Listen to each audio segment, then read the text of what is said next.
timer, so I'll just cut my 15 minutes and be done. Here's your host for today, Ellen, Matt Mercurio from PaMAGIC, Eliza Gross from USGS, and myself from the Geo Board. That's a new affiliation. We'll talk about that maybe later. A little bit of history on what we've been doing. You know, PaMAGIC is 25 years old, and just started as an initiative. Thought there was an opportunity, so we drove forward on that. A little different perspective. It's already 20 years since the first version, the 100,000 NHD, was released, and 15 for the one at 24,000. And more than 15 years since we started the LiDAR collection out in Western Pennsylvania, the PaMAP QL3 LiDAR. It's worth mentioning too, in 2002, legislation created a state water planning effort. In their 2008 report, the only report on so far, can't make good decisions without reliable and current data. That's kind of what we're driving at here. We were energetic. We made a plan. You can see we didn't get there, right? Full data production by 2018, or 3 years worth of data production for a PA hydrography data set. Didn't even have a name at the time. Here's been more of our actual timeline. Those 5 years we thought might be everything done. We just got support. Really, it was 2018 till we got a PA hydrography data program. Gail Blackmer, from the state geologist from DCNR, really committed. Created a state, you can see a statewide emphasis, USGS partnership, strengthened. They've been our partners for over a century. Put some permanent staff, and right now we have a major pilot ongoing. You hear about that today. A couple of years ago, we set a stretch goal, right? That all agencies would utilize the same elevation-derived hydrography data set by December 2024. It's still a stretch. We might get there. Let's talk about that. That's my topic, are some 2024 goals. So I have a little bit of information on each of these. In this role as a director at the State Geospatial Coordinating Board, I'm proposing something called BaseMap 2030. It's just conceptual. Anyway, we'll go through these. We still can get there by December 2024. It's going to require a lot of support, pretty steady effort, a fair amount of luck. By 2024, even sooner, right away, starting right away, we want to establish hydrography as central to what we're this BaseMap 2030. It's a 3D future, and the hydrography informs and integrates with all the three-dimensional data that we have available to us. In some ways, we have all the data that we need with the LiDAR and all the existing individual data sets. We're just not utilizing them together. So the base map may be just the applications and the standards that allow us to operate sharing applications and do things that look unique today, but will be our everyday by 2030. And we are just announcing a BaseMap 2030 kickoff workshop for March 30th. Still trying to figure that out. I'm still just putting the pieces together. But we think that's important effort going forward, and hydrography is central. State water plan is making an update, that first one in 14 years. At the moment, there's over 100 people working in 6 regional committees, and mostly focused on, it's managed by DEP. They've been doing steady effort for an entire year in committees and then one statewide committee. You can find their material at the DEP website. They have not, as yet, found a way to include high quality stream data as a backbone of what they're doing. And so we're just trying to get that included in this one. In some ways, we've failed to give them enough data to understand the benefits of analytics, of everything tying together in a 3D functional base map that works, that helps us make those management decisions for water planning.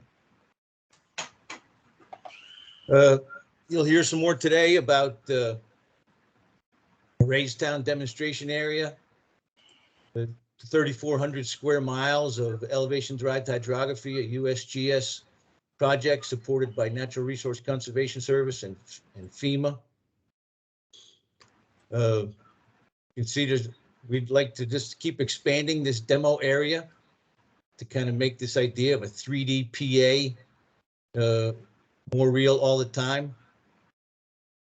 The two of those Huck 8s, there's 3 represented there. 2 of those are going to be a review of national wetland inventory practices and features by the Fish and Wildlife Service. Small pilot building on something they've done up in Alaska. Just in the last month, Cambria County's been selected as a 3D demonstration area for Next Gen 911, which will have 3-dimensional dispatch requirements. That little red dot in the north part of that block is Stone Valley Experimental Forest. They have QL1 data, leaf on, leaf off, hyperspectral imagery. There's no end to what they can test and prove there. And it's grayed out. We don't have them set, but some kind of urban MS4 integration. I'll talk about that in another slide. This year, we want to get a 3D hydrography program grant application underway, get our story and our financial support together. This graphic shows the 3D elevation program from 2016 to 2022. The goal was to get this quality level 2 LiDAR statewide or nationwide in 8 years. And you can see the progress. Building on that, there'll be a hydrography program, and we can get federal support to get a steady progress for standardized data across Pennsylvania. That'll be an effort to get the story, and I think this meeting's part of our gathering the information for the story and gathering support. You really got to get some urban trials. That graphic on the left is the gray areas are Huck 12s. The green areas are urbanized areas, census urbanized areas that have some MS4 requirements. We need to leverage those investments. We're spending millions and millions of dollars at a municipal level, and so far haven't been able to integrate that data on the stormwater drainage into our understanding of the entire hydrography of Pennsylvania.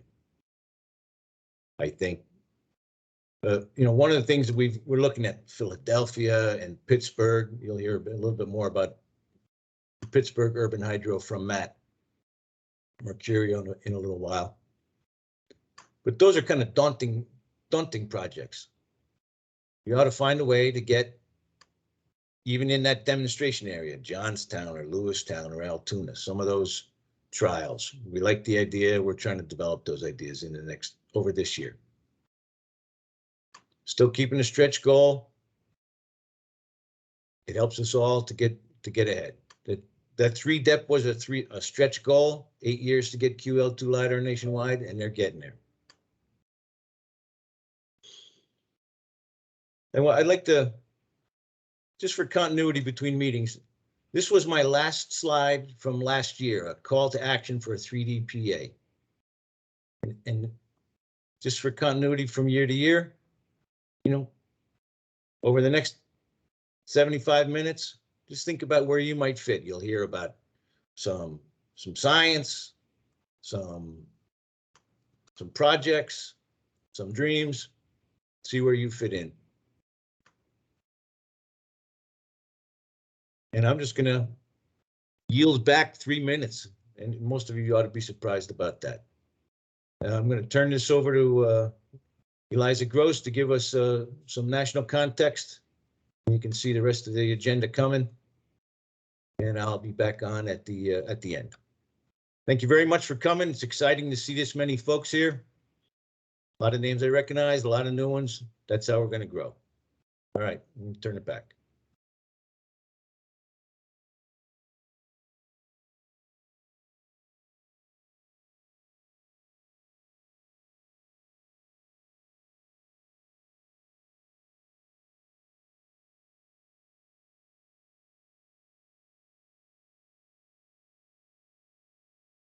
Hi there. Hi, Eric. Thanks for that introduction. Can everyone see my screen? We can. All right, great. So like Eric said, my name's Eliza Groves. I work for the U.S. Geological Survey, and I'm the National Map Liaison for both New York and Pennsylvania. And today I'm just gonna give some national context of hydrography data and discuss the USGS's vision for a 3D national topography model. And I'm going to turn my camera off so that I'm not distracting. So I'm going to go over some background information on USGS spatial data and programming.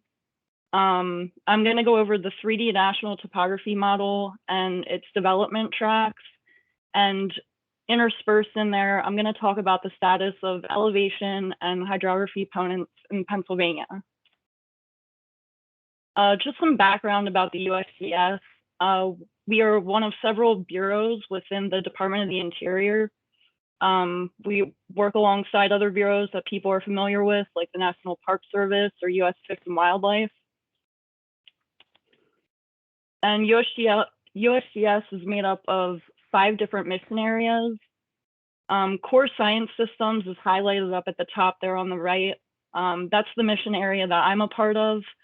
A lot of people here might be more familiar with the Water Resources mission area. That's the one listed at the bottom there. This mission area contains the folks who work on our network of stream gauges and wells across the state and with the Pennsylvania Water Science Center, but I'm going to focus today on the Core Science Systems mission area.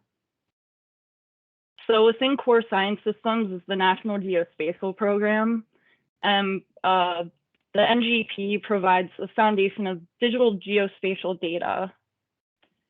And right now, NGP is involved in building a 3D nation through the development of a 3-dimensional national topography model, or for short, we call it a 3D NTM.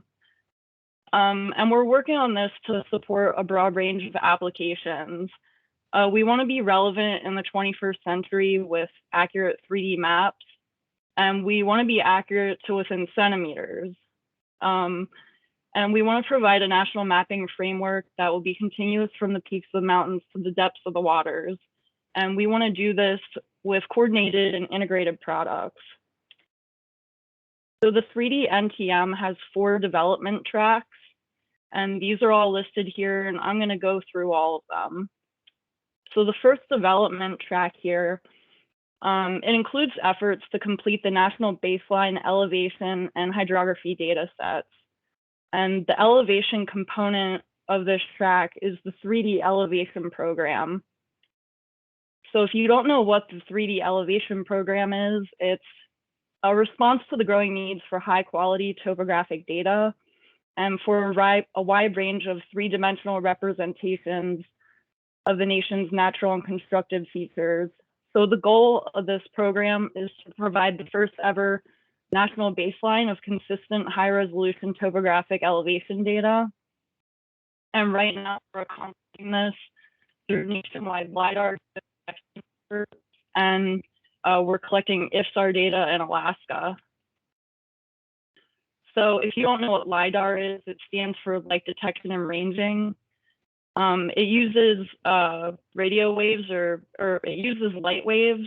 And the data are collected from aircraft using sensors that detect the reflections of a repulsed laser beam. And the reflection is millions of individual points or a point cloud. And these points represent the 3D positions of objects on the Earth.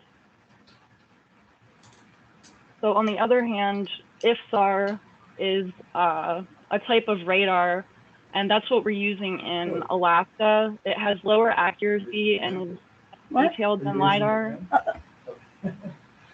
I'm getting a little bit of feedback. If you want to mute, that'd be great. Thanks. So IFSAR is the preferred data collection method in Alaska because it can penetrate cloud cover and it operates from planes flying higher and faster. So the goal of 3DEP is to acquire national LiDAR coverage of high resolution elevation data for CONUS. And this translates to quality level 2 data or better. And this is a vertical accuracy of 10 centimeters and a 1 meter cell size. So the images on this slide show the difference between the 1 meter quality level 2 data that are being collected now across CONUS. And then that's at the bottom. And the third arc second, 1 arc second, and 2 arc second seamless elevation data that are already available through the national map. So as of the end of the last fiscal year, much of CONUS has already had available or in progress LiDAR data that are quality level 2 and meet our 3D elevation program specifications. And you can see on this map that Pennsylvania has 100% available or in progress quality level 2 LiDAR. And like Eric said, the statewide LiDAR data collections,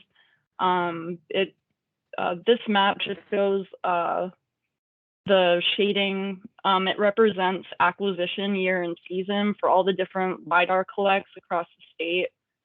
And this is quality level 2 LiDAR. So the first collections were in the southeast part of the state in 2014 and 15. The south central part there highlighted in pink. That was 2016 through 18. And then the last collections were done in 2019 and 20, and that's the light purple and dark purple in the northern and western parts of the state. And you'll notice that Lancaster County has 2 different shades. That's because this county has 2 different quality level 2 LiDAR collects that are one in 2014 and one in 2019. And all these data are available for download from PASDA right now, and most of them are available on the USGS national map. So that covers the terrestrial elevation part of the first development track that we were talking about. So I'm going to talk about the hydrography portion. In order to create a hydrography baseline data set, the USGS plans to complete coverage of National Hydrography Data Set, or NHD, and specifically USGS focused on the NHD Plus high resolution version. So the NHD high resolution is the most current version of the NHD and is mapped at a scale of 1 to 24,000 or larger. The NHD Plus high resolution takes this data set a step further because it integrates the watershed boundary data set data and 3D elevation program 10-meter digital elevation data. And we are currently nearing completion of having this data set available across the United States. So this is what the NHD Plus high resolution looks like in Pennsylvania. And this data set is available for download from the National Map website right now. So that covers the terrestrial elevation and hydrography baseline part of that first track. Now, what about integrating the two, which is part of this second track, pilot integration of hydrography and elevation. So from what I just discussed, you might be thinking the NHD plus high resolution is derived from elevation data. So doesn't that mean that the two are already integrated?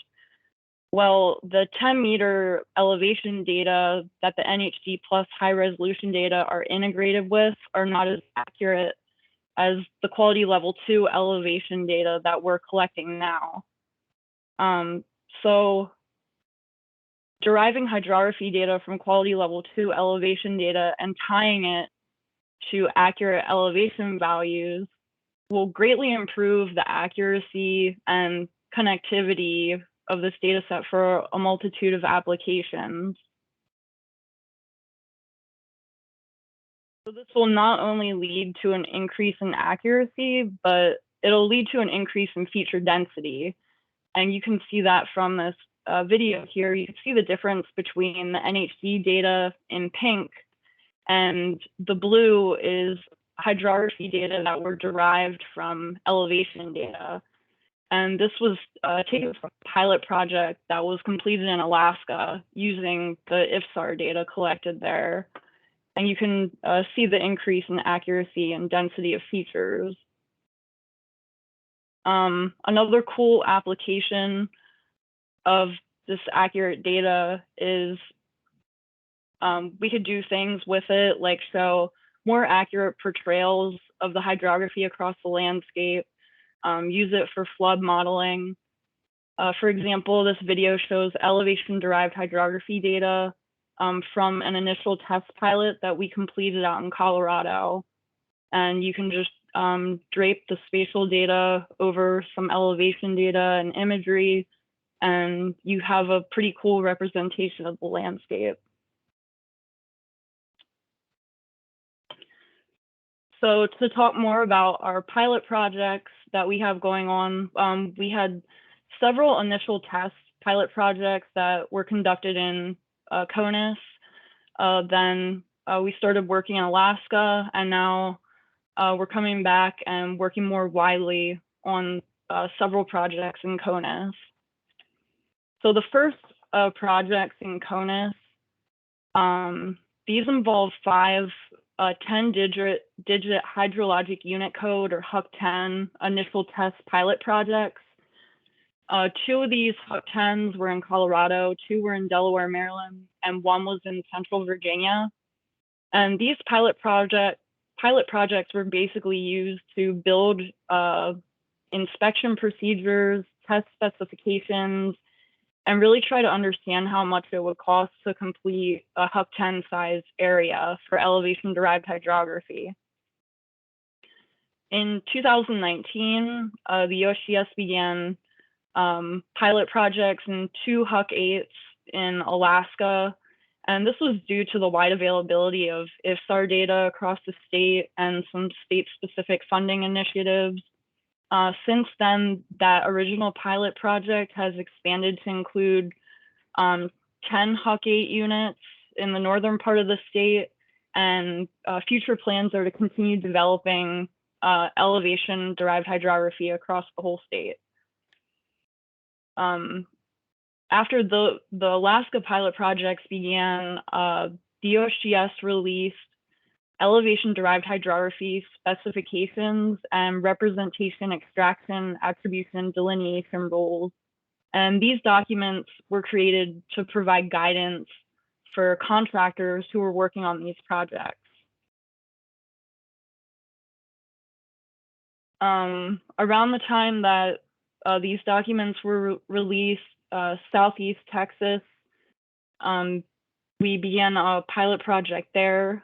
So this pilot project includes 10 HUC-10 units, and it's located in a coastal area outside of the city of Houston. You can see they're on the map, and we're still in the process of working on that pilot project. And technically, you know, the second CONUS pilot project that we have going on right now is the South Central Pennsylvania Raystown pilot project. So this started last summer, and it includes 3 Huck 8 units in the south central part of the state, the lower Juniata, upper Juniata, and Raystown Huck 8 watersheds.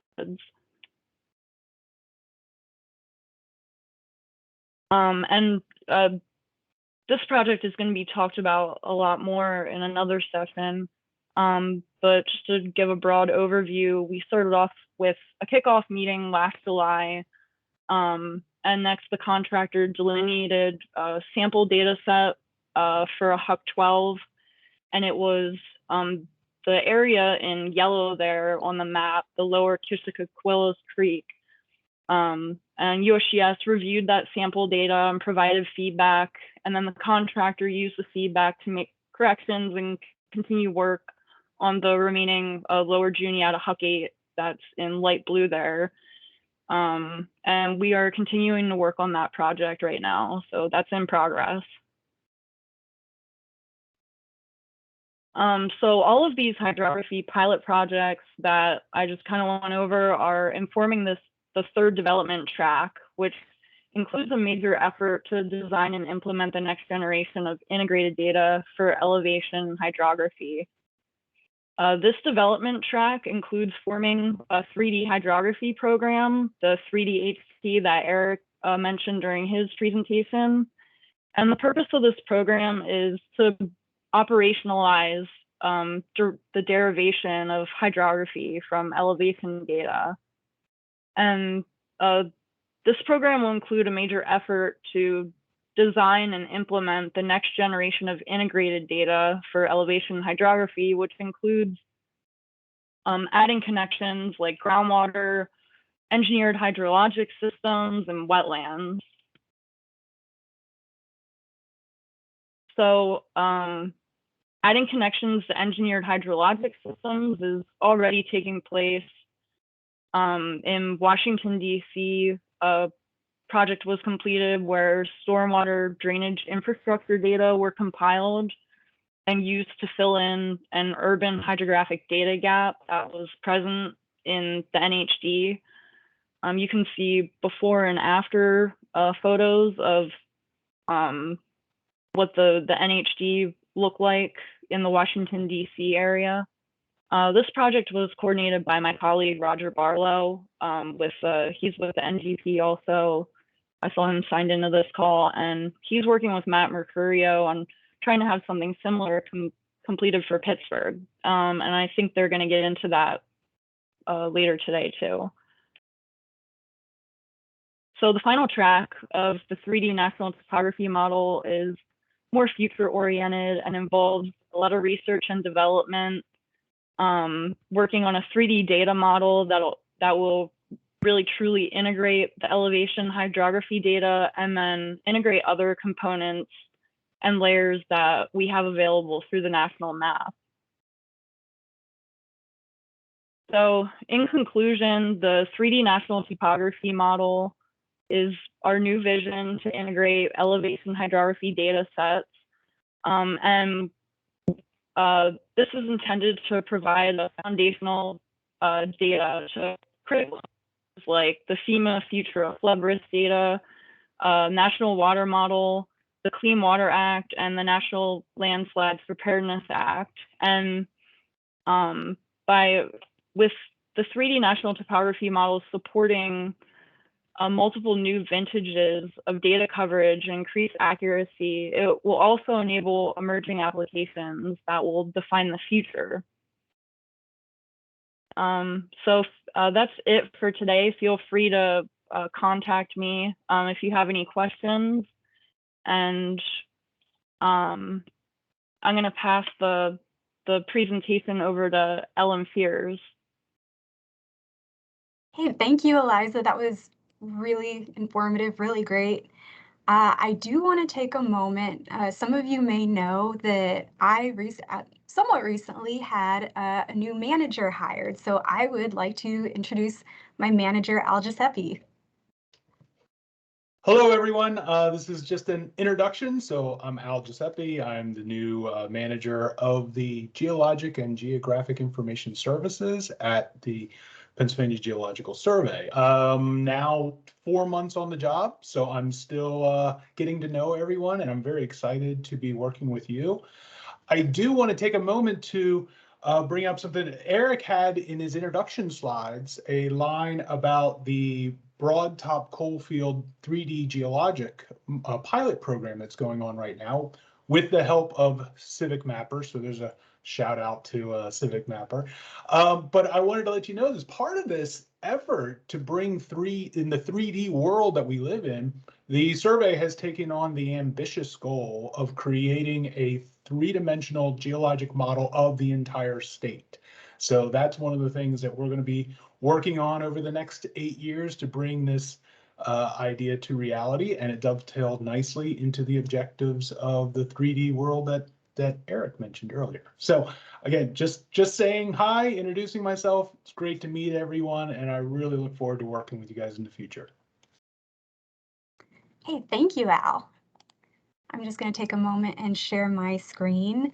So Eliza just gave us a kind of a national perspective on how hydrography is developing, and I'm going to be talking a little bit more from the state perspective. So again, my name is Ellen Fears. I work with the Pennsylvania Bureau of Geological Survey, and I'm going to be discussing the 2021 accomplishments made towards the Pennsylvania Hydrography Dataset, or PaHD. So I wanted to include this slide. It's a map of PaHD production. I don't necessarily consider this an accomplishment, but because I haven't produced hydrography kind of to the coverage that would personally satisfy me, but I wanted to give you an idea of what our program has accomplished. And I also kind of wanted to mention my manager, Al, who you just met, gave me a really interesting analogy one time when I was complaining a little bit about my kind of lower production rate. He said, hypothetically, like, we probably have the technology to make it to Mars right now, but if we sent people on the path to Mars, by the time they got there, technology and workflows would have progressed so rapidly that there might already be people on Mars, and that time spent producing would have been wasted. So I think that kind of applies to this. I think there's a fine balance between figuring out the best workflow, which there's never going to be a best workflow. It's going to keep progressing and changing pretty much forever. But there's a balance between figuring out a workflow and actually producing something tangible. Now, the accomplishments I do want to talk about are some technical refinements I've made towards producing hydrography on behalf of the Bureau, some conflation studies I've done, and collaborative efforts I have with peers in this community. So in terms of technical refinements, my workflow, I kind of like to divide it in a modular format. Module 1 is just producing the flow path geometries, doing nothing else but perfecting these geometries. Module 2 includes attribution and networking, and Module 3 was kind of my approach to NHD inclusion, or preparing the data for NHD conflation. And you can probably guess by this terminology using modules that I did kind of conceive this to be a series of technical workshops that I could share with people so they could reproduce what I had done.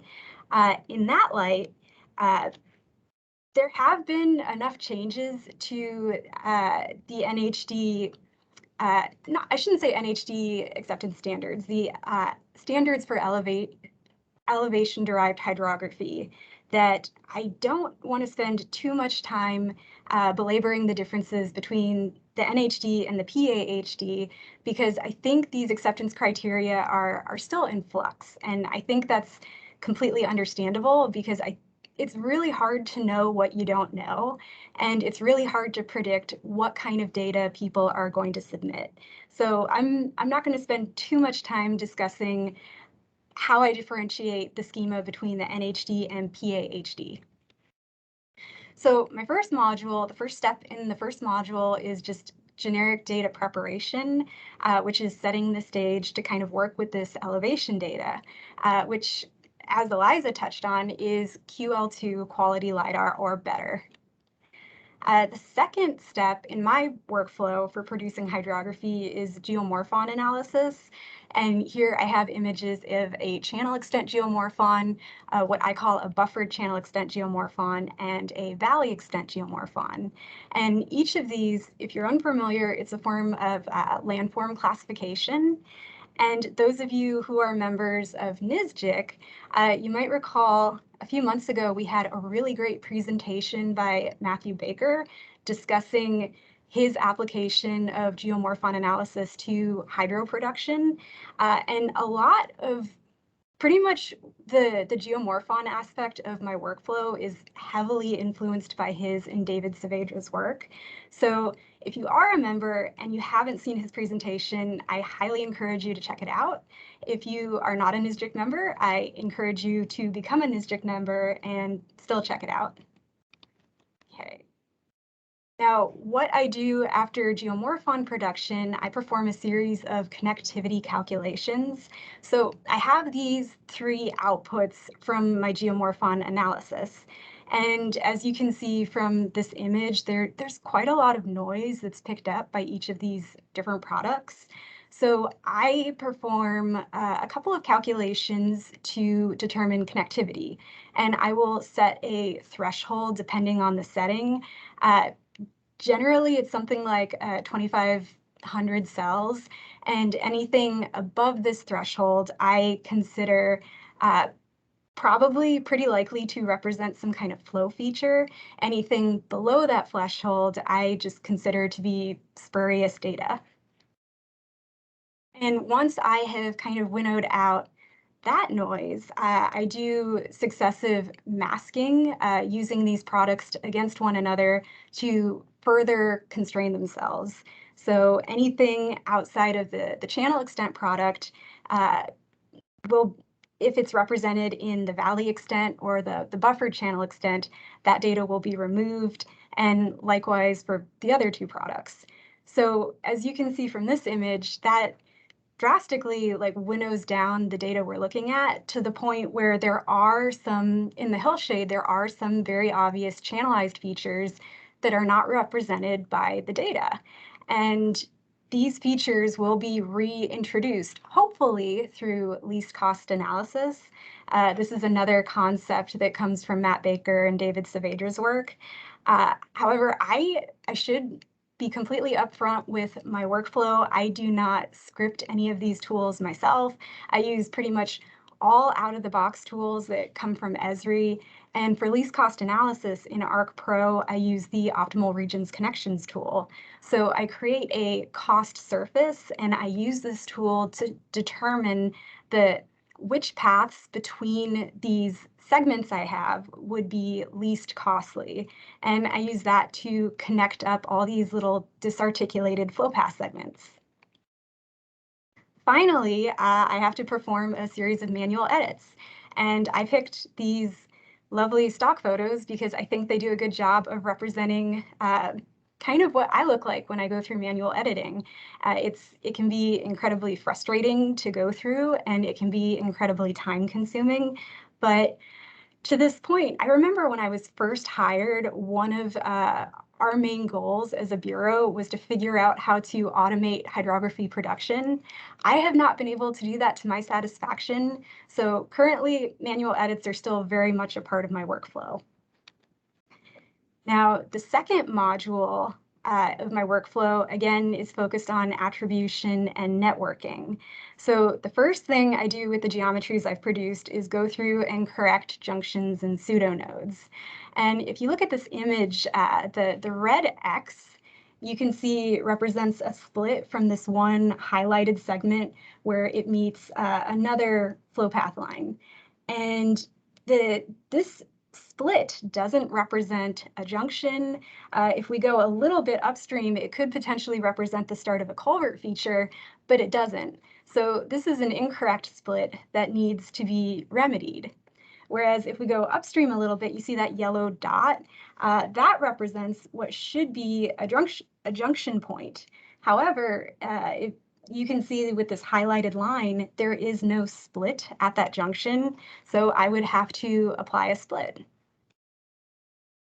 The next thing I do in kind of preparation for networking is make sure that all my flow path directions are correct. Everything is generally flowing upstream to downstream, and I do this using Z values to just automatically de facto force all my lines to flow from a higher elevation to a lower elevation. And that's kind of what I consider an automatic step. It doesn't really take much time or thought. The next step is a little bit more interpretive, and it's a little bit more what I would consider manual. I do have to do some additional flow path requirement. Because depending on the setting, in areas where we have really low relief, or in areas where, especially if we have really short flow path segments, sometimes depending on the quality of the data, lines don't technically always flow from uphill to downhill. And I just kind of attribute that to really minor differences in data quality. But they are corrections that need to be made, so you don't get something like this where there are 3 flow paths converging to a single point, which theoretically maybe it could happen if it was a sink, but it is, I think, incredibly unlikely. The next step I take is actually a step towards meeting NHD requirements for conflation. I apply splits at my flow paths at every polygon intersection. So anywhere one of my flow paths meets a water body, or what I refer to as a wide flow feature, I apply a split in the line. Then I apply some network-based attribution. So this includes things like flow direction, hydro ID. Calculations are done to determine the next down identification or the Strahler order. Now, what's kind of interesting about this attribution is that it is very subject to change. If you remember my production map from earlier, I have all these very disconnected HUC-12s. But as I start accumulating more and more data and I begin to snap these HUC-12s together into a cohesive network, these attribute fields will need to be recalculated. Having said that, even though you can expect all these values to change, I think it's still very much worth publishing these values because they give you information on the current network. Then I move into finalizing the trace or geometric network. Those of you familiar with the differences between ArcPro and ArcMap know that a trace network is kind of the motif of ArcPro, where a geometric network is more specific to ArcMap. And currently, I don't know quite what my approach is going to be moving forward.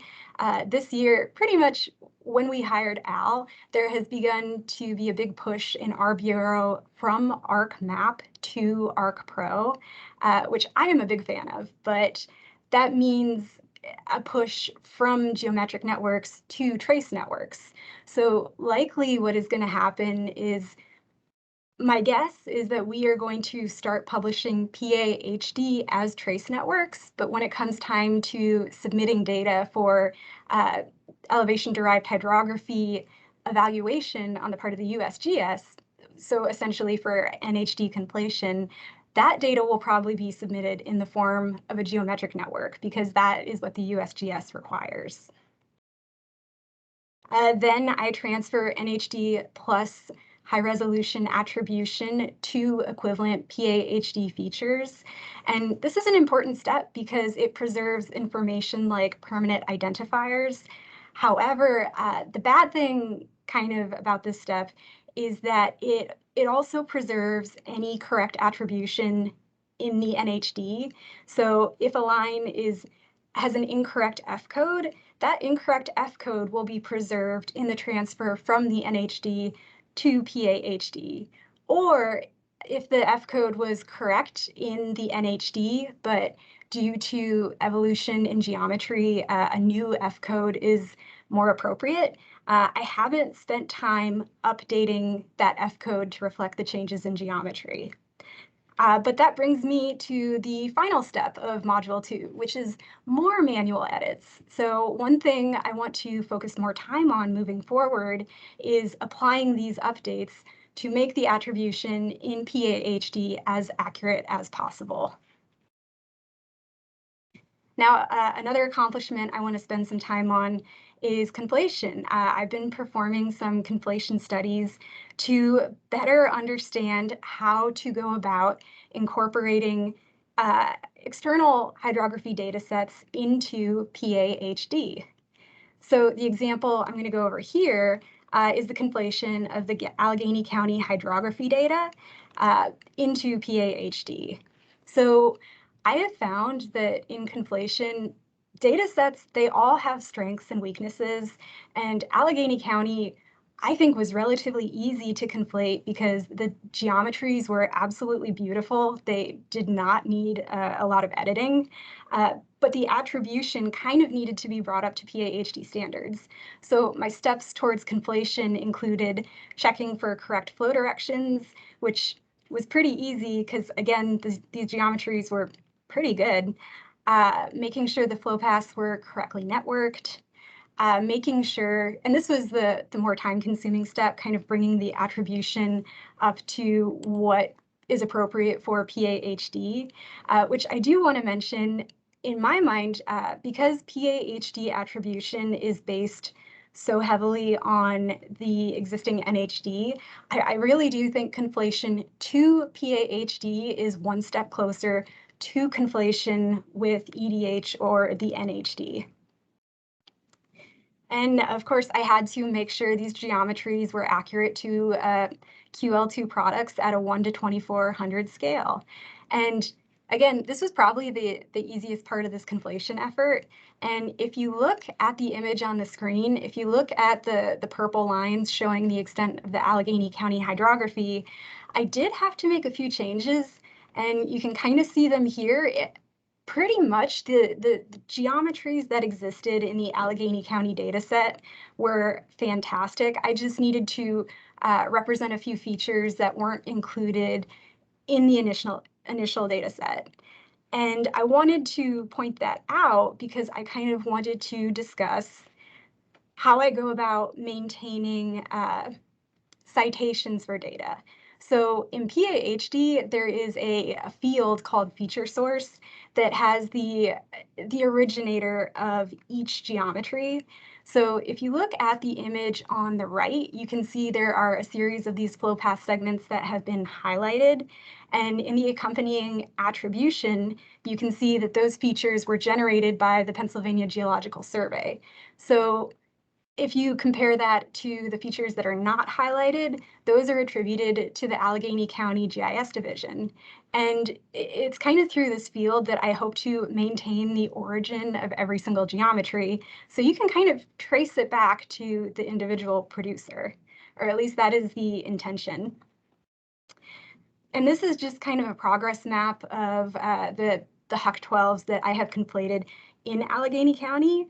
I hope to complete the entire county and publish it to PASDA by the end of the summer.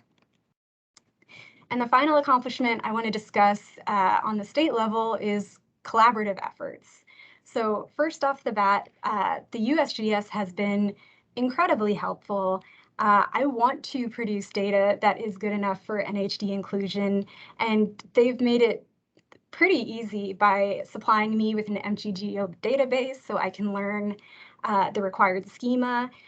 Eliza Gross supplied me with a series of conflation tools they used to check prior to conflation. And they also provided information on the product they use to check geometries, which is called a geomorphic index, or a GMI.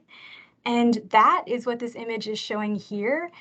In this image, you can see these lines are actually data that I submitted to Eliza. And this is PaHD data that was created prior to the publication of the elevation-derived hydrography specifications and READ rules. So they definitely don't meet the requirements for NHD inclusion. However, when I produced this data, I was kind of operating under a different philosophy. Essentially, I was just trying to digitize channelized features. So if there was subsurface flow and I didn't know for sure what was happening, I was pretty content to leave it disconnected from the greater network. And that's what you're seeing here, kind of circled in the oval, that is the disconnect. However, underneath this data, you can see the geomorphic indicator data set, which is shown in kind of that light blue. And I hope to use this product in the future prior to data submission to the USGS to make sure my data meets their standards. And again, Eliza Gross, Sylvia Terziotti have been incredibly helpful, incredibly informative. If you have any questions about any of these things, I recommend you reach out to either of these people. Now, I already mentioned NISGIC and their monthly forum. I have found this incredibly helpful in my own work. I really like seeing what other states are working on in terms of hydrography production and what their individual approaches and philosophies are. So if you're not a NISGIC member, I urge you to reach out to Amy Holmes. She can set you up with a membership. I have been doing. Ellen, Sorry? it's Eric. Yeah. Yeah, you know, you don't have to be a NISGIC member to participate in the 3D HP forum. Yeah, you have to sign up, but you don't have to pay for a membership. Oh, correct. Yeah, sorry. I'm encouraging it. You don't have to pay, but I encourage you to become a member at least. Be a part of their directory. Now, I have been doing some work with John Duncan from Penn State, and before we even connected, he's been doing research on headwater extent in Pennsylvania using field work, stuff like flow direction and flow accumulation calculations, and he's just getting into geomorphon analysis. So one thing John and I are hoping to do, and we are in the very preliminary stages of this, but we would like to use the Penn State Supercomputing Lab to produce some statewide geomorphon products. And again, this is incredibly preliminary. I don't know when a statewide product would be released, but I think this could be incredibly helpful in empowering groups to produce their own hydrography if they don't have access to geomorphon producing software. And I do want to thank another collaborator from Penn State, and I apologize preemptively. I am going to completely mess up your name, New, but Zheng New is a professor at Penn State who has also been working on some geomorphon landform maps, and in fact has produced a valley extent geomorphon, a statewide valley extent geomorphon that has been published to PASDA. He did this with a grant provided through DEP and Dave Gorman. So he wrote a really comprehensive report describing his work. I don't believe it's available publicly, but if you contact either New or Dave, I believe they can provide a copy of this report. And I encourage you to check out the data from PASDA because it's really interesting, it's helpful stuff.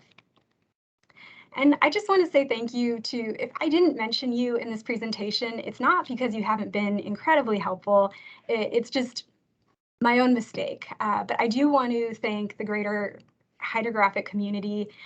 This is a really productive, collaborative, open community, and I appreciate it. So the next talk we have in the lineup is an update on the Raystown EDH pilot project. So I am going to hand this off to Andrew Brenner. Or actually, it might be Jimmy who's presenting. It will be. Thanks. Okay. Thanks, Ellen, for Jimmy. I think if you yeah, apologies. I need to stop. There we go. Okay. So first of all, you know, I appreciate the opportunity for NV5 to present here. I've been attending these meetings, I think, for almost 6 years now. And it is a really fantastic group of collaborators, and it's great to see that the virtual element of it allows everybody to attend from where they are.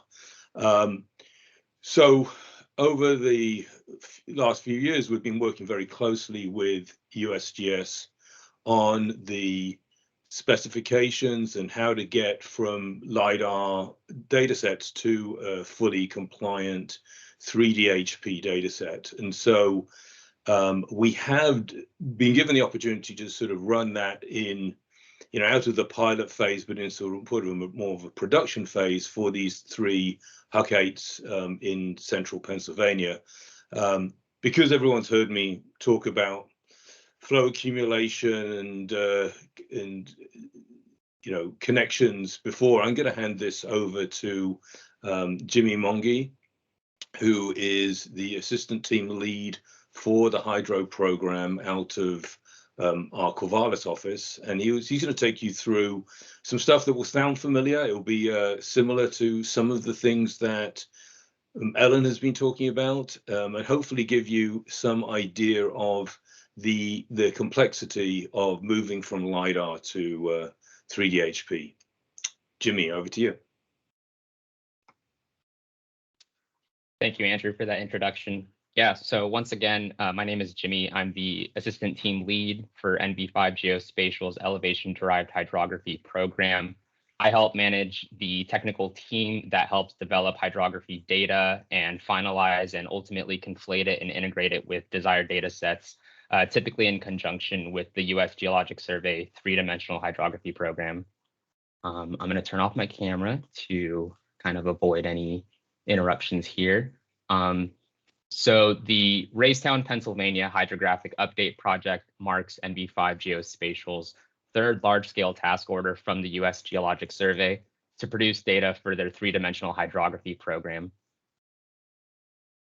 This presentation will go over our contracted scope of work for this project, as well as our data development processes, the challenges that we encountered, as well as some final deliverable examples where I can provide some metrics on hydrographic dataset improvements, including the spatial mapping density, as well as some spatial and attributional accuracy that we were able to achieve.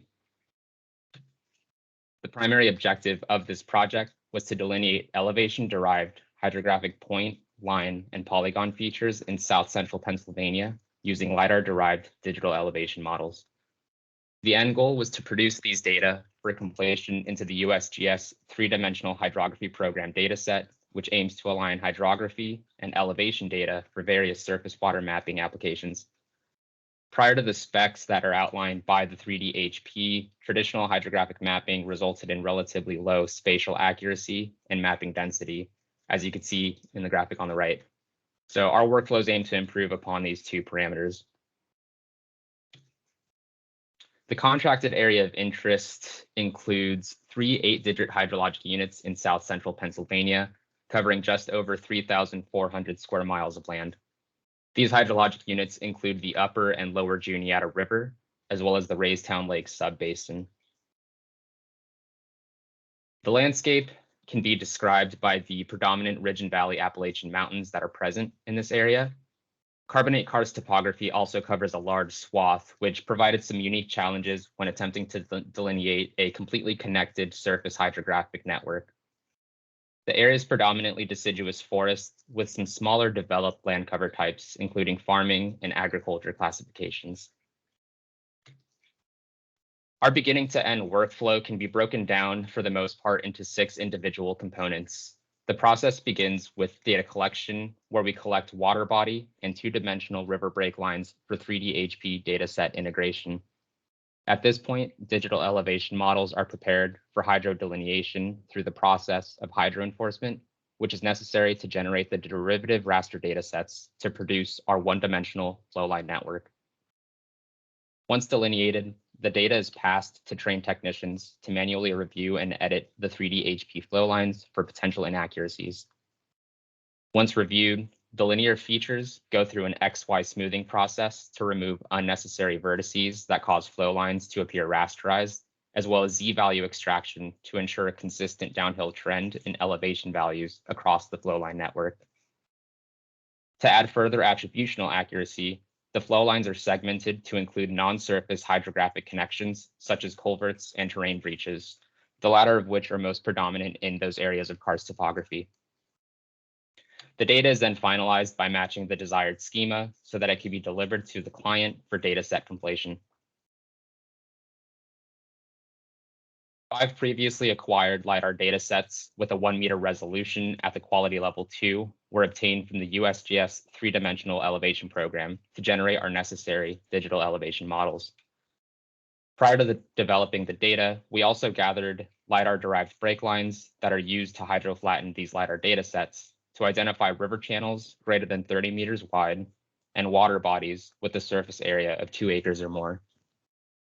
Some reference data that were used throughout our workflows include a Census Bureau roads dataset to identify potential culvert placements, polygons delineating areas of karst topography that helped with mapping complex non-surface hydrography, as well as aerial imagery to help with positional accuracy during the editing process. As mentioned in the process overview slide a couple slides ago, we began by collecting existing 2-dimensional polygons from LiDAR break lines, as well as the current National Hydrography dataset to identify features that fit the 3D HP specifications.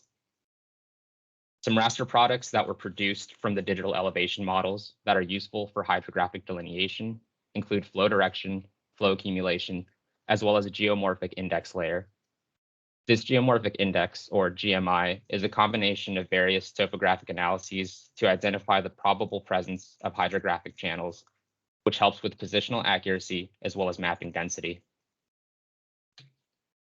Delineating a stream network in areas with anthropogenic influence requires us to identify areas where flow appears artificially impeded. This is predominantly an issue where flow lines cross roads and other constructed features. To overcome this, we implement hydro enforcement break lines to put into the digital elevation model. Without these digital elevation model corrections, the delineation process attempts to circumvent such impediments in what it believes is a least cost flow path, resulting in unintended delineation. These break lines provide a more direct path to result in a spatially accurate and continuous delineation, and you can see those differences in the graphic to the right. Once we correct the digital elevation model for hydro delineation, we can then generate a 3D HP compliant stream network using those raster derivatives. The GMI layer can then be applied as a filter so that we can only maintain the features within a specified tolerance of surface channelization. To the right, you can see the graphic where we have our 3D HP flow lines. The red lines are before the filtering is applied, showing a very dense network. And after the filter is applied, we could see that we thin out all of the flow lines so that we only maintain those features with that channelization that we're trying to achieve. Once delineated, we put those flow lines through a review process. And this process aims to improve the data set with 4 key objectives. To the left, we could see that occasionally delineation outputs do not perfectly flow through identifiable stream channels. So editors review these flow lines to ensure that they're digitized through the stream channel as specified by the geomorphic index, which is a requirement outlined in the 3D HP specifications. Editors also aim to add features that were unintentionally removed through our various filtering processes. Alternatively, editors are also trained to identify commission errors, which we also call false positives, and remove them as they are not representative of surface flow. These are primarily in the form of roadside ditches. The final editing process is to review flowline topology to result in a completely connected flowline network, which is one of the more useful characteristics of 3D HP flowline data. Because the flow lines are delineated from raster products, the outputs may contain dense vertex placement, causing the flow lines to have jagged edges. NV5 has a proprietary smoothing process, which reduces vertex density to eliminate these raster artifacts.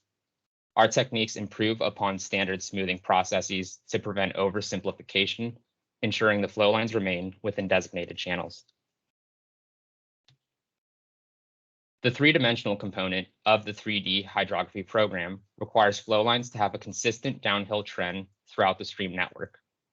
To do this, we extract elevation, or Z values, from the bare earth digital elevation model to the flowline vertices to result in downstream flow for all features. This is also known as monotonicity. This z-value extraction is also applied to two-dimensional polygons to result in a uniform and flat surface for those features.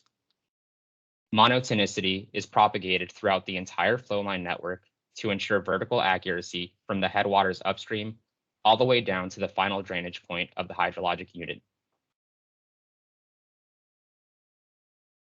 To comply with the 3D HP specifications, the flow lines must be segmented where they transition from channelized surface flow through connecting features, predominantly in the form of culverts and terrain breaches. The resulting attribution is dependent upon spatial proximity to identifiable road features. So in general, flow lines that intersect roads are classified as culverts, and those that do not are either indefinite surface connectors or terrain breaches where surface channelization is not identifiable.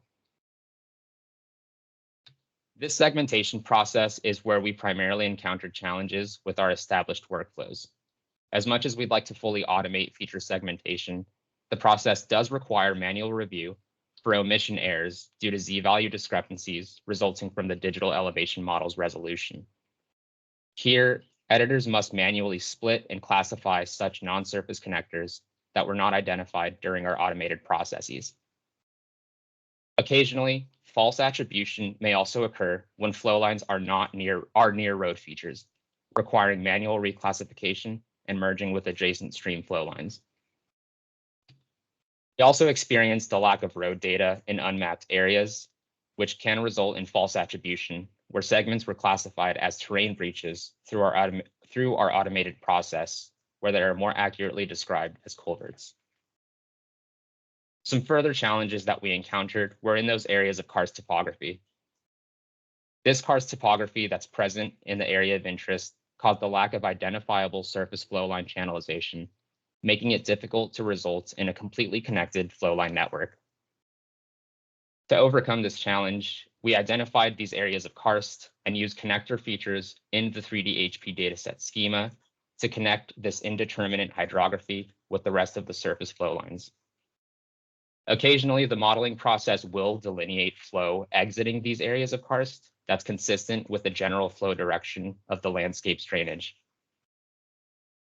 Indefinite hydrography that remained disconnected through our processes are then manually reviewed and connected with the various feature types available in the 3D HP schema, ensuring that the drainage pattern is consistent with the surrounding topography. We look forward to receiving feedback from USGS regarding the appropriate use of these features, such as the terrain breaches and indefinite surface connectors, to integrate all flow lines into a cohesive hydrographic network. Further, extracting elevation values to flow lines in these areas of karst can obscure the propagation of monotonicity throughout the areas of interest, which can result in inaccurate z-values downstream.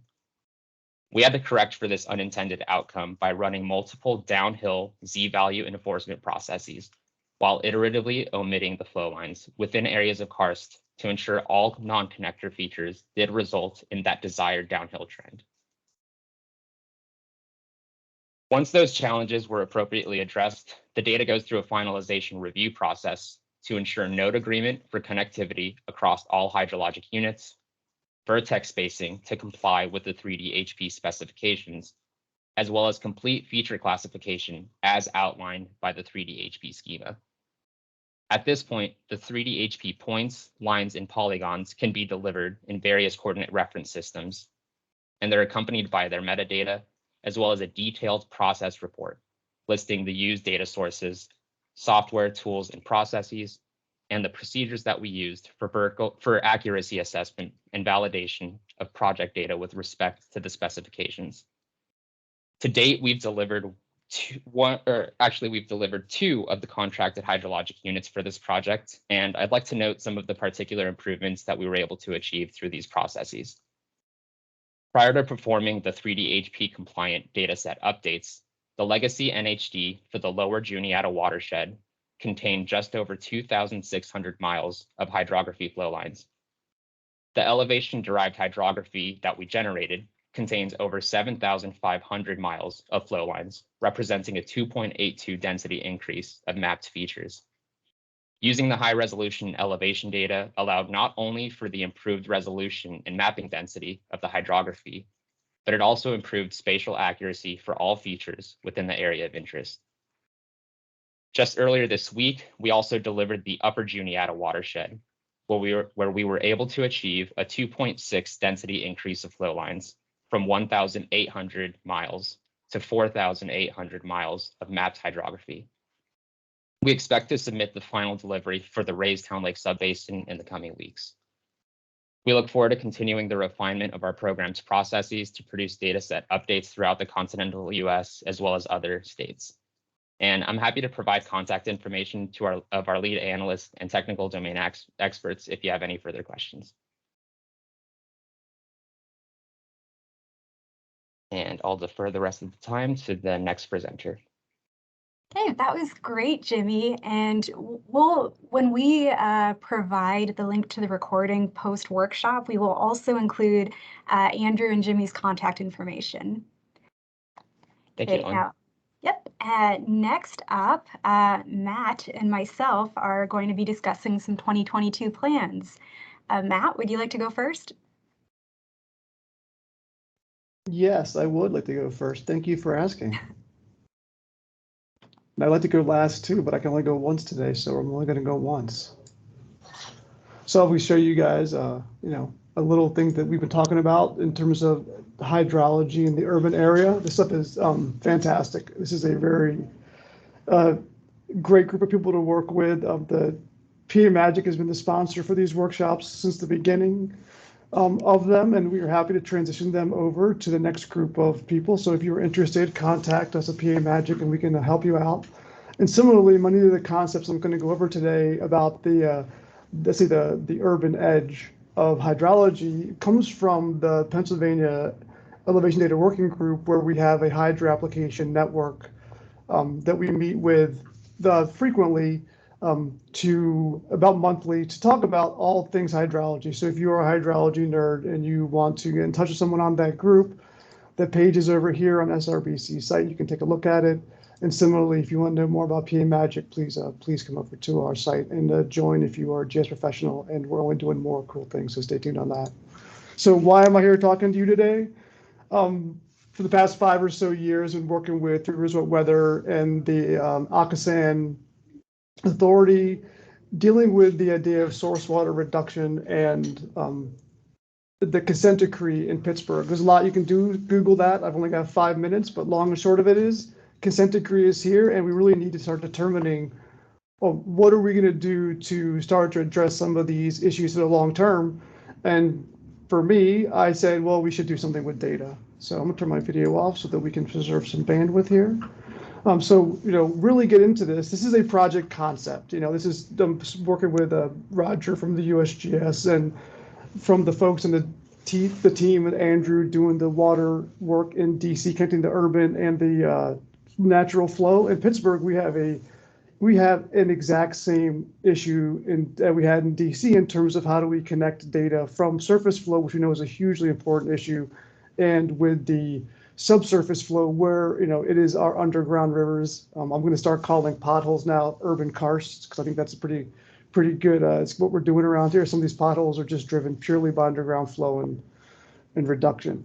So why am I talking about this now? Well, it's all about the data nexus, right? So we have tons of data available for this kind of work in Western Pennsylvania, thanks to the hard work at all different levels of government to bring the data here from the USGS and from the state. So, we see our little nice outline in Western Pennsylvania for Allegheny County, and we see that nice black grid is the available PEMA imagery. It's got infrared built into it. As we get a little closer, you see that we have the QL2 LiDAR data from the 3DEP program. That's fun. And then as we go past that, that's fun. When we, what the point of it is that at the Akasan service area boundary, we now have the data required to work through some of the urban hydro issues that were discovered in the DC water and the DC Urban Hydro NHD project, along with some extension of the data in the 9 Mile Run watershed for the high resolution geometry going beyond pre-ED8, pre-elevation derived hydrology, going to a higher level of detail to the watershed level, and then also some of the work done by RAND and the 2D swim modeling, which is part of a larger report that we'll go into. All this together really paints a good picture for building this kind of watershed twin that will allow for multiple applications to be built on top of it. And I'm like, once we have all this data, what are we actually going to do with it?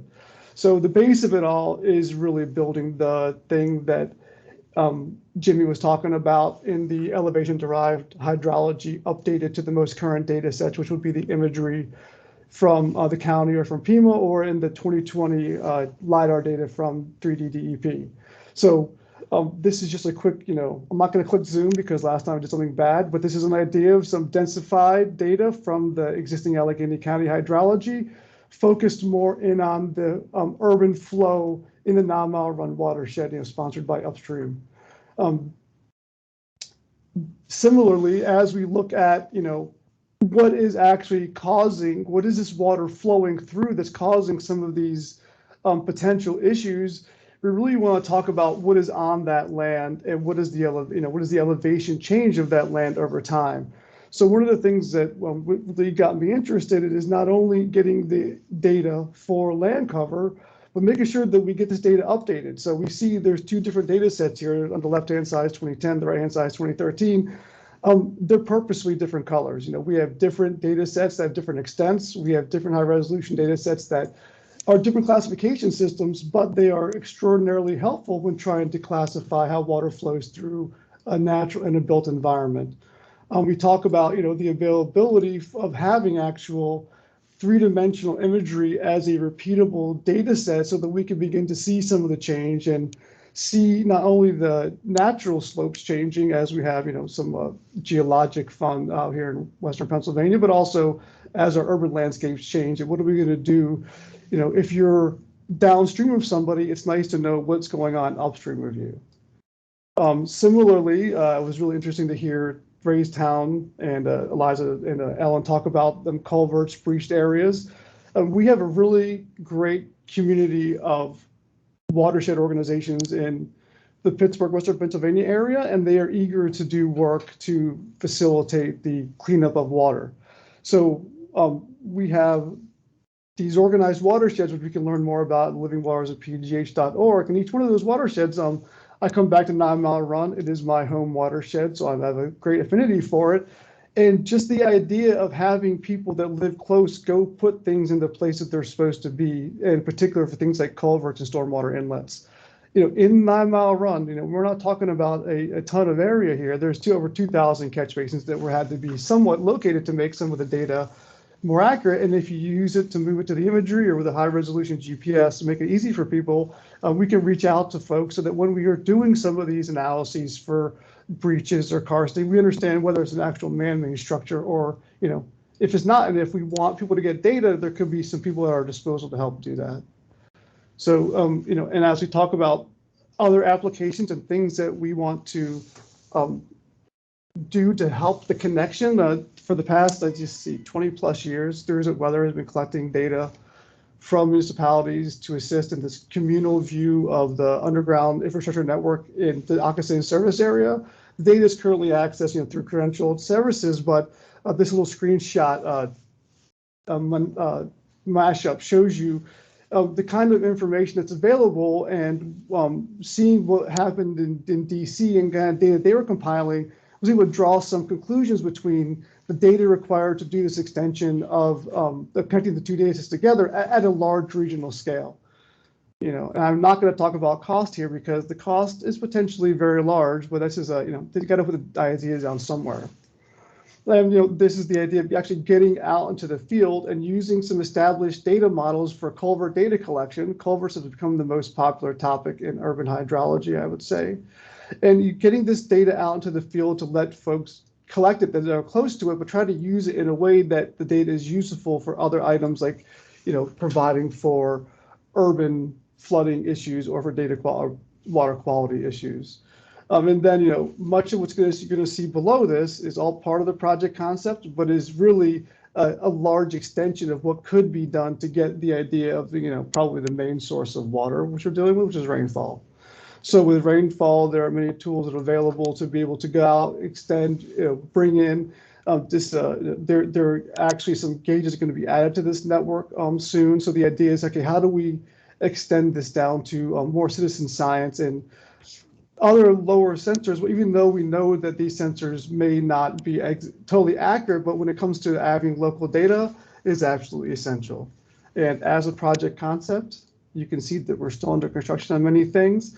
I will have this link available for folks to share with at the end so that people can dive more into it. And really what I'm looking for now is a feedback, interest, reality check, all those things as we kind of, figure out how do we push the hydrology data, past the urban edge and figure out what is it required to kind of get our stormwater data ducks in a row. And now I'm going to stop now.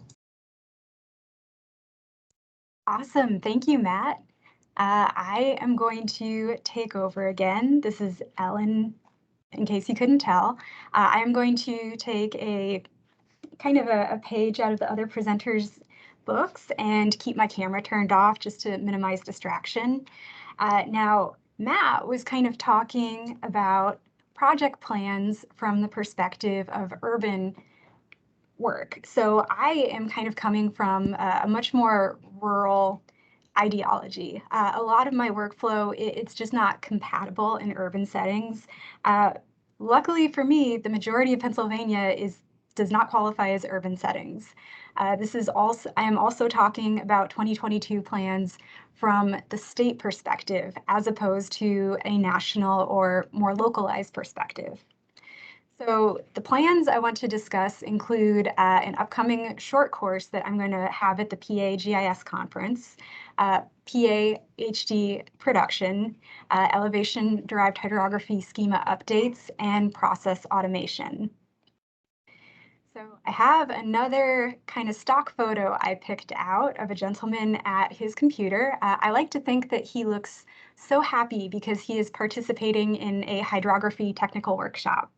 So this workshop is based on the kind of modular workflow I described earlier. It is going to take place at this summer's Pennsylvania GIS conference. And it's going to be a pre-conference workshop. So it is going to be Monday, June 13th from 8:30 to noon. This is an entirely in-person short course. And just to give you an idea of what this short course is going to entail, you will have to, if you want to participate, you do have to bring your own computer. And the required software includes ArcPro and ArcMap. I will say this workflow was kind of conceived starting in ArcMap, so the entire thing can be completed in ArcMap. Having said that, I am going to tailor my vocabulary to ArcPro, so there might just be a few differences in terms of like what the tool is called.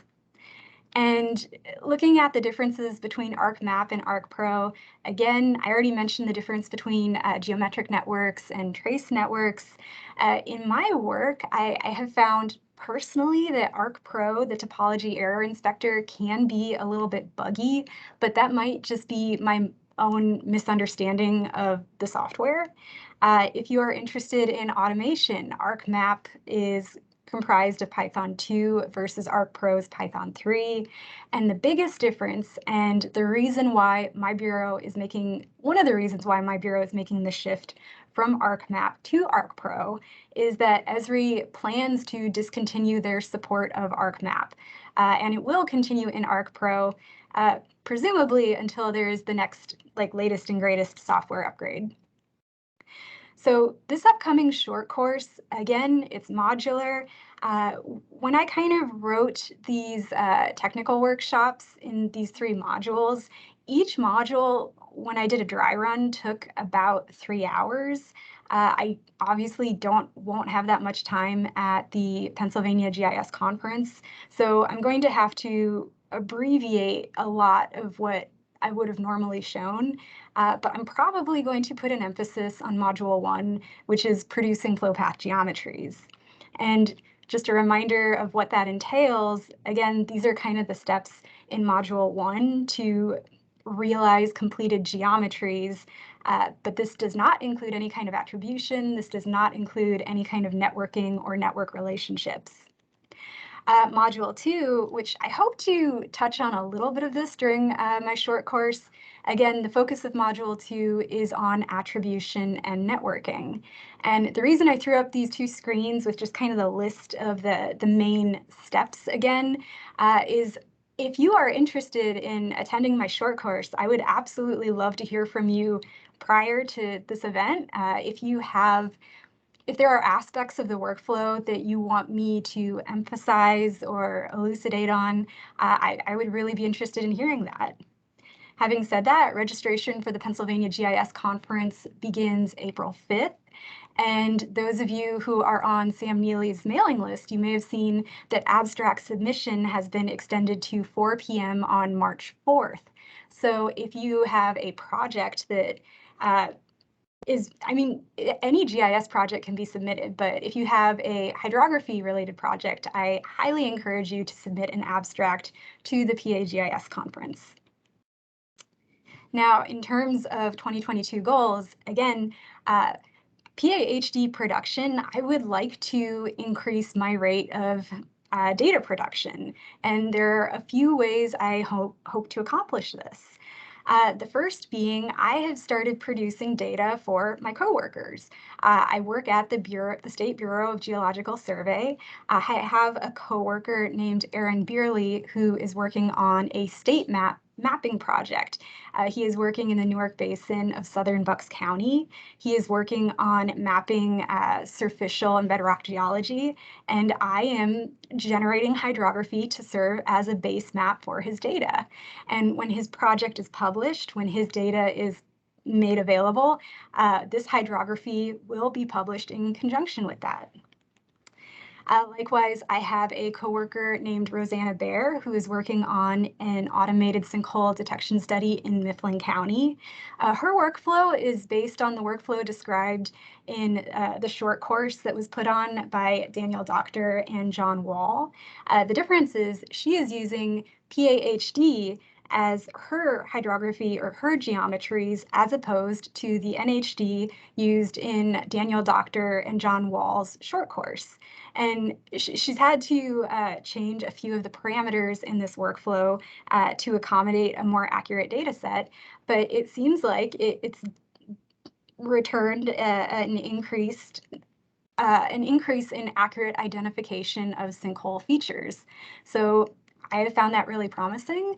If you are interested in either of these projects, again, as always, I encourage you to reach out to either of my coworkers. Now, another way I hope to kind of up my production this year is, again, through conflation projects. I already talked about Allegheny County hydrography. When it becomes available, I also hope to begin conflating the elevation-derived hydrography that is being produced in the Raystown area. Likewise, I eventually hope to conflate the data produced by the Chesapeake Conservancy by Matt Baker and David Saavedra, and their data is going to have coverage for the entire Susquehanna Basin. So that's an incredibly exciting project. Another way I hope to increase my production is through the use of the GMI or the Geomorphic Index product.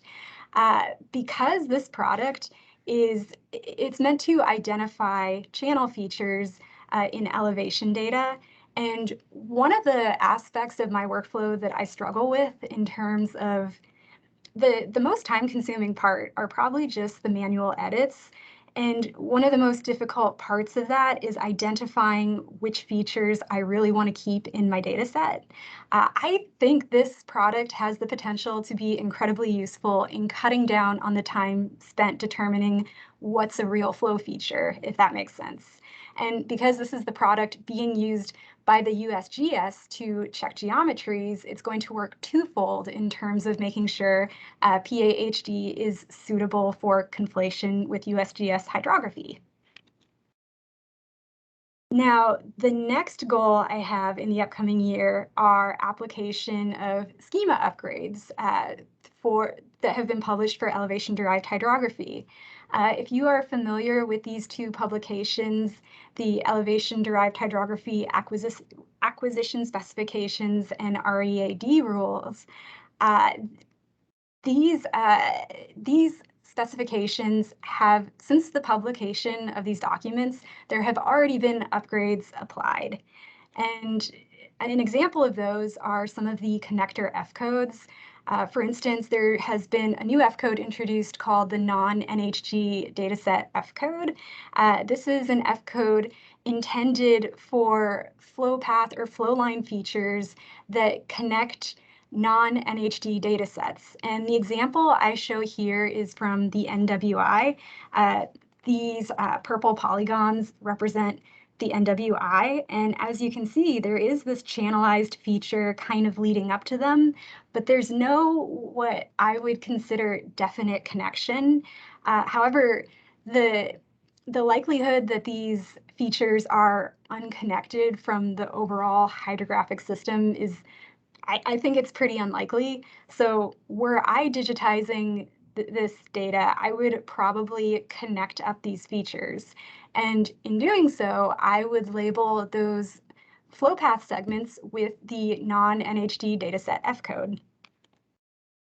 Another new F code that has been introduced, if you remember the original publication when it came to, or publications, when it came to culvert delineation, there were quite a few rules for how to attribute a culvert based on the surrounding features that entered and left the culvert.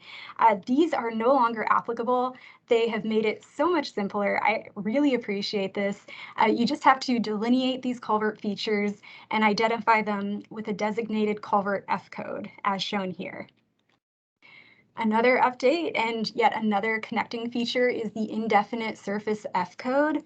So the idea of this F code is if you have maybe two stretches of channelization, if we look in this hillshade downstream, we can very clearly see this kind of meandering channel, and it leads, if we go upstream, it leads up into this kind of swampy, maybe marsh floodplain area where there are no distinct channels, upwards into the very upper stream reaches where, again, we get a return to a defined channel.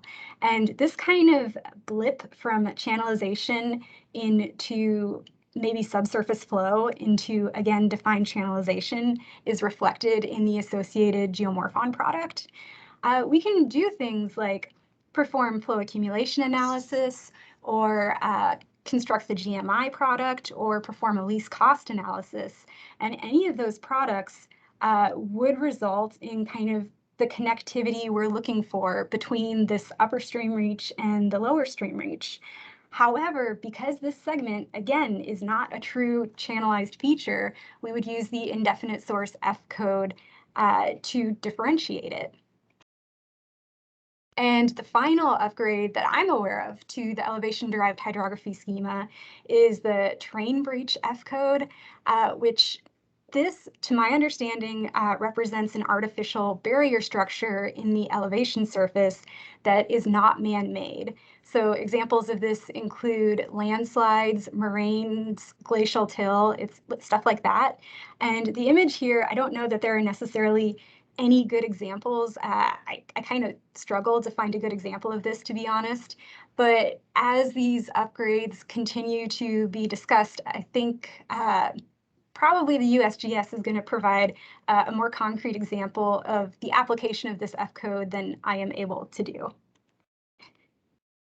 Finally, at least for the schema upgrades, I think the GMI product is going to be incredibly helpful in applying these connector F codes, because by virtue of being a connector F code, they are applied to flow path or flow line segments that do not have an associated channel structure.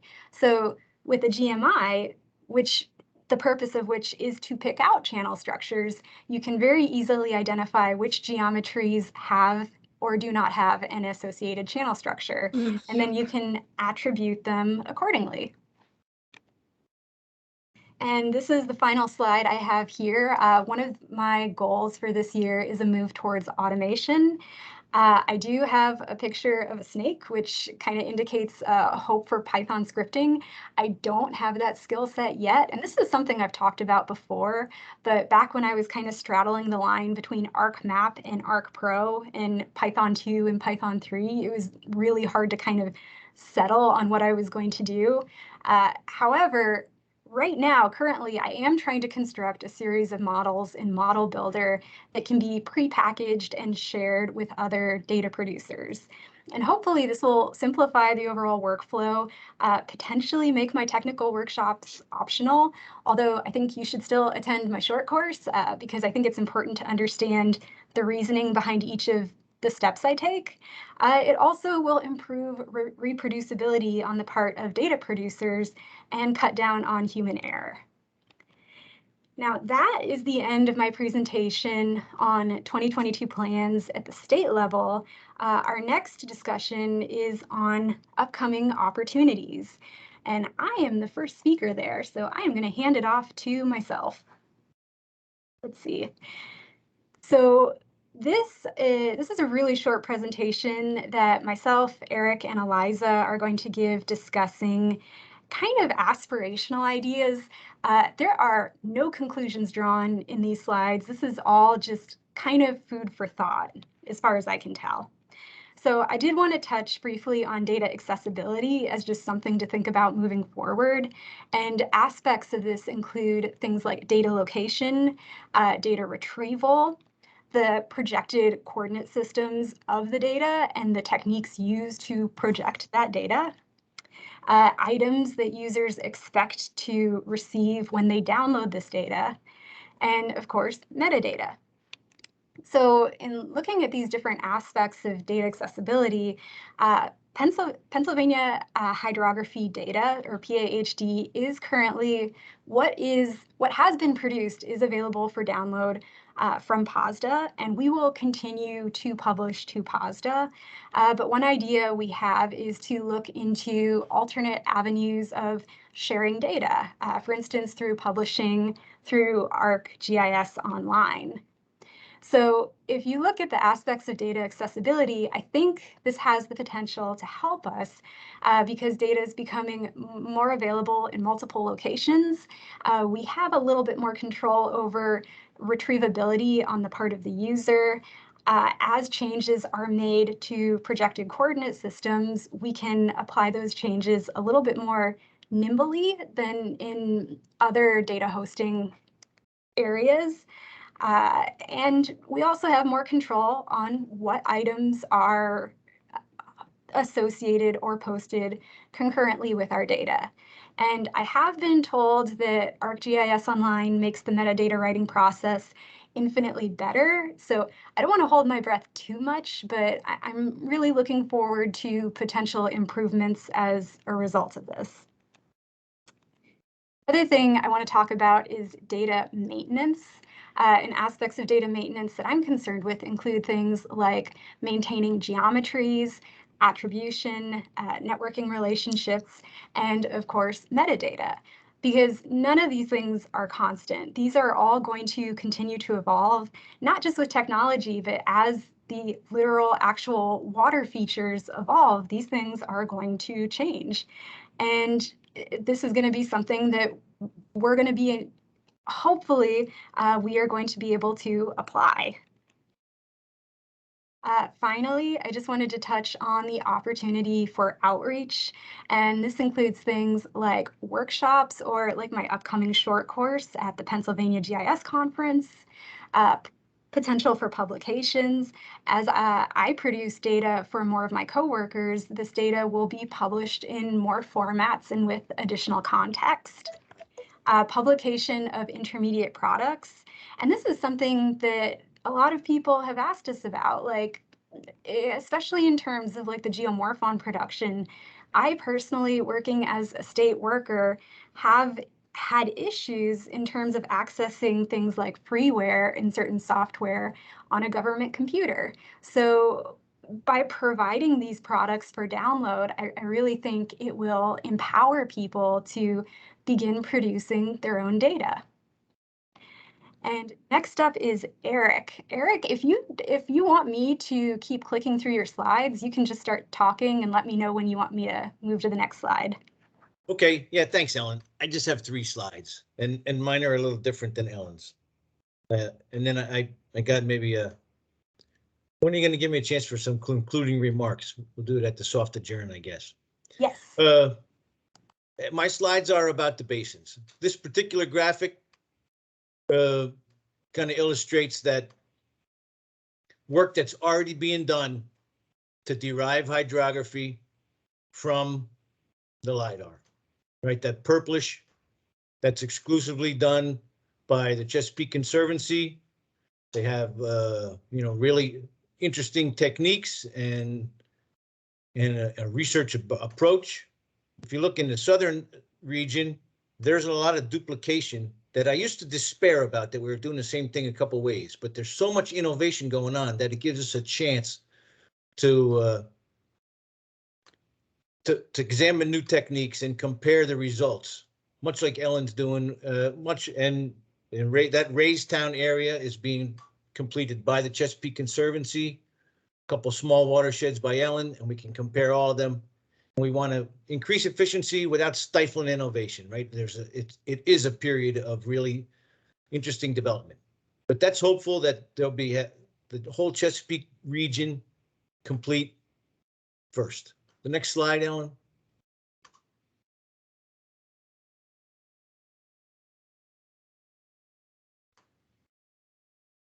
The Delaware Basin is really complex. It's 4 states, a couple of FEMA regions, a couple of EPA regions. There's really strong science. Shippensburg's done, future land use studies over there. The USGS Next Generation Water Observation Systems are a national trial over there, and they will take advantage of better data upstream. Philadelphia is suffering from climate change risk. We have a strong corps of engineers down in that basin. It looks like to me like it's all opportunity that would benefit from improved hydrography. I don't know what the opportunity is, but we're ready when it comes. And I think that's the nature of the next slide too. The next one is they say it's the Ohio River Basin, but it's really this one just illustrates the Allegheny and the Mon. But same thing, very fresh LIDAR. Some of the other LIDAR in the other regions is getting a little old, right? That Pittsburgh Urban Hydro is a real driver. The Corps of Engineers has bathymetric data and very strong survey process and data for navigation purposes. And I don't think it was mentioned yet today, or not directly, but Penn Water Center has spent the last year and a half or 2, I think it started right at the beginning of the pandemic, was the Southwest Pennsylvania Water Network. And it's a network of individuals that Matt mentioned that are interested in water quality. And I saw a lot of them on the call today. Just a chance for the kind of communication that makes opportunities obvious. And then worth mentioning is a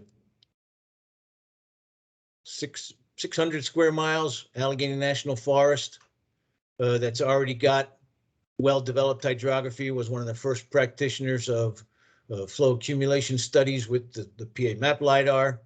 We got a chance to get the full headwaters developed, a big chunk of the Allegheny headwaters developed for their own purposes and then conflatable to the PAHD. Those are the three ways I want to think about opportunities: by the basin, by people communicating and connecting. That's what I'm, and dreaming. That's what we've been doing for 8 years here and thinking big. Go ahead. Next slide's Eliza's. Yeah, just to go over some opportunities from the USGS point of view, as was mentioned several times earlier, NSGIC, which is the National States Geographic Information Council, and USGS have partnered together to establish a 3D hydrography program cooperative agreement. And basically the point of this is to engage state, local governments and private sector partners in modernizing the national hydrography data.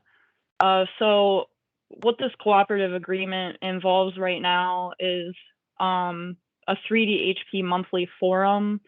It's held virtually the third Wednesday of each month in the afternoon, and it's just to discuss different aspects of 3D hydrography. So if you're interested, I would definitely sign up. You can check out the NSGIC website. Topics that have been discussed in the past include methods for deriving hydrography from elevation data, specifications. Various states have presented on what they've been working on in their states. And definitely discussion and questions from the people in attendance is encouraged. And all the forums are recorded and made available on the NSGIC website. So if you register for one and miss it, you should be able to watch it later. You can go to the next slide. So some things to stay tuned for also from the USGS. We've gotten a lot of input from that NSGIC forum that I was just talking about, and we're drafting on a 3D national topography model call for action for the 3D hydrography program. So we're working on the publication for that, and that should be released within the next couple months, along with a USGS fact sheet, which kind of drills everything down. The call for action is a big document. It drills it down into just a couple pages through the fact sheet that can be passed around to people. Upcoming months, completion of the Raystown pilot project, as was mentioned in the MV5 presentation, and development of an acquisition plan and a broad agency announcement, or a BAA, for acquiring hydrography derived from elevation. USGS is working on that. Looks like our fiscal year 23 BAA will likely be elevation focused again. But, you know, fiscal year 24, you know, like Eric said previously, you know, get your ducks in a row, and, you know, hopefully that will be right around the corner. So that's it from here. Thanks. Thank you, Eliza, and thank you to everyone who has decided to attend this event. We really appreciate your participation. Right now on the schedule, we have an open forum / soft closing, and this is intended to provide people with the opportunity to ask some questions. Eric, Eliza, myself, Matt, we're going to hang around for a while. If Andrew or Jimmy from NV5 also want to hang around, we would be happy to answer any questions you have.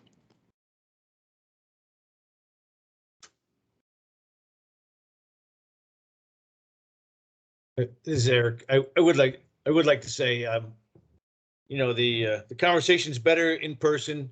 Really appreciate your patience and forbearance and your interest in coming to these meetings over the years and helping us iterate and improve as we go. I just like to reinforce the idea that two ideas that we will have a 3D PA. It's coming fast, and hydrography central to that. And there's a place for you to fit, or make a place, because that's all we've been doing the whole time. Whatever PaMAGIC started was just making a place for itself in this discussion and building a discussion and a chance to meet people and learn something. Hey, Alan, this is Dave Gorman. I had a question about your first presentation with the hydrography, the NHD attributing, I think. Mhm. The example you gave on where the stream disappeared, the obvious channel on the DEM disappeared and then reappeared. Mhm. This guy I here? thought, yeah, Yeah. slide 18. Mhm. Yeah, what's interesting is that almost looks like the middle image is a TWI, wetland CTI or TWI, Mhm. because that's a wetland signature on Yeah, that right absolutely. there. Mhm. So, and I thought I remember hearing that the NHD was going to start integrating some of the wetland bodies into the NHD. Is that not true? That is true. The NHD does include a swamp marsh feature. I personally, I haven't put a lot of effort into trying to digitize those myself yet, but Okay. I should, just because I found them difficult to digitize. I mean, they don't have kind of a clear-cut boundary, if that makes sense. So I'm already kind of disinclined to not like them as much. I know, I'm pretty sure the New York NHD steward said in one of the NISJIC presentations that New York did away with the swamp marsh water body. Moving forward, I think you're right. I think this would be some kind of connector that would go through that sort of feature. This might not be the best example of this now that you point it out. So I was kind of trying to describe the new F codes that I had heard about using examples I thought were appropriate. So you're right, this might not be the best example of an indefinite surface F code. Okay, that's I just didn't know if because when I was looking at it, I'm like, yeah, that's a big wetland complex. Yeah, and Roger Barlow just commented we need a standard for wetland collection. Yeah, I agree. Yeah, I was just wondering because I know NWI is going through some revisions and updates and modernization, and with the PA wetland mapping, I mean, I know it overestimates wetlands, but when you hit a certain size, they're most definitely there. Oh yeah, this is definitely swampy, marshy, wetland area. I was trying to just very quickly find an example where I had an upstream segment and a downstream segment, but you're right. All right, that's all. Yeah, thanks, Dave.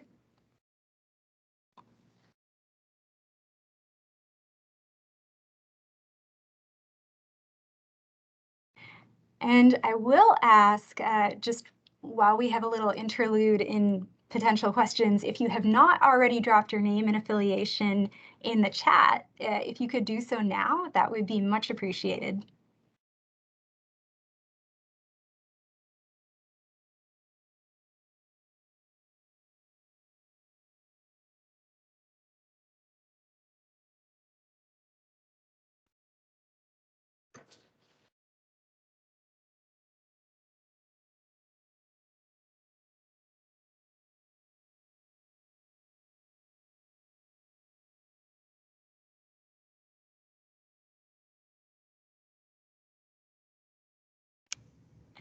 Okay, I just had a question.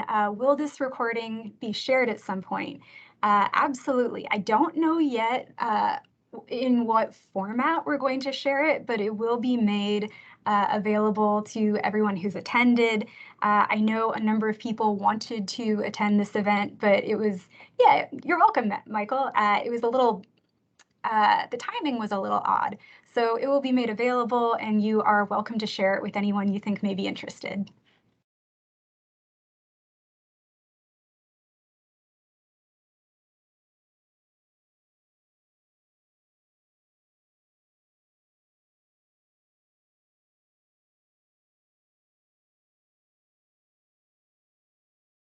And Barry Hutchins just made a really good point. The data collected for all of these projects, all these hydro-related projects will be important for the 3D aspects of Next Generation 911. And if you want to learn about Next Generation 911, there are a few great webinars on it available through NSGIC.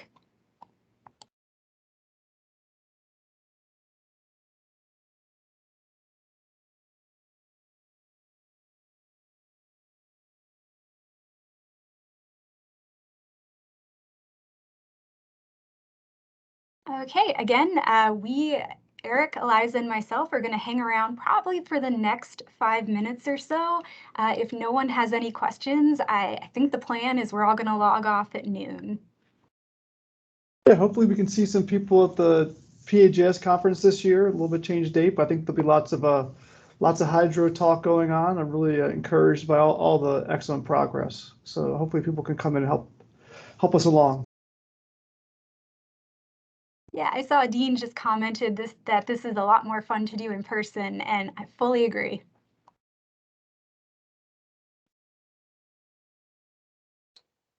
Right. So echoing what Matt said, the Pennsylvania GIS conference, we can gather there and talk about hydro, and in particular, maybe a chance to start framing up a plan for a 3D HP grant application.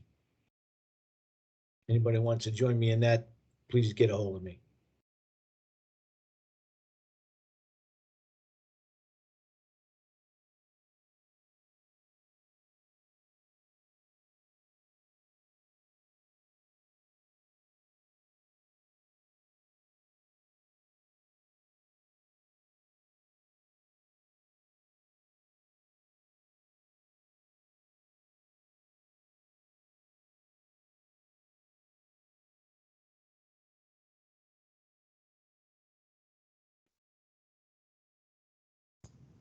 I mean, someone here's got to be able to play an instrument, right? Give us some nice hold music. Come on. No one brought their ukulele to work. I think you just volunteered yourself, Matt. I was going to say, it's Matt, expensive to commission uncopyrighted music, Matt. You should get on that. Yeah, I got the choice of chorus or band in middle school, and they gave me study hall, just so you know where I stand.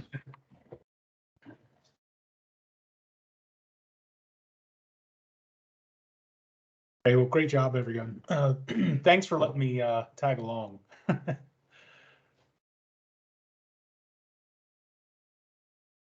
Yeah, Al, I was very interested to hear about a commitment for 3D geology. How deep Oh, you yeah, gonna, we're doing it. It's how happening. deep you gonna go, and are you gonna ask the gas companies for their 3D seismic? Well, we do have quite a bit of seismic lines, so that's going to be put into consideration too. But it's going to start out as a framework. You know, with all things, we got to start with a framework and then constant refinement. It never ends, but that's the exciting part. Exactly. Yeah. Job security, that's exciting in and of itself. That's nothing new for geologists, right? Who's here way before us will be here way after us. So we're just That's kind right. of passengers for a while. We have plenty of time to study it. Yeah, it's nice to meet you virtually, Al. Likewise. Hey, Ellen, great job putting all this together. It was quite remarkable. Great. I'm glad. And I'm glad you're at the survey, Al. I am very excited about the push towards pro. Yeah, Ellen, you did a really nice job, and thanks for having me and coordinating everything. I really appreciate it. I was so happy with all the speakers today. I thought every presentation complemented the prior one really well, starting at the national perspective, narrowing down to state, and then localized with Raystown. I think it worked out really well. It was a good flow. Yeah, thanks, Eliza. Nice job. Mm-hmm. Ellen, you're capturing all the participants from the chat? Yes, I am capturing all the information. Okay, then I won't worry about that. Yeah, no worries. I will make sure it's provided. We had around 100 at the peak, Mm-hmm. and steady 90 the entire session. Yeah, not too shabby. All right, well, it just hit noon. So once again, I do want to thank everyone who hung around. If you have any directed questions, I will be making the recording available probably within the next week or so. The recording has contact information for everyone except, I believe, Andrew Brenner and Jimmy from NV5. So I will make sure their contact information is included with that recording. Again, thank you, everyone, and I hope to see you at this summer's Pennsylvania GIS conference. Okay, bye. Thank you all. Bye. Bye.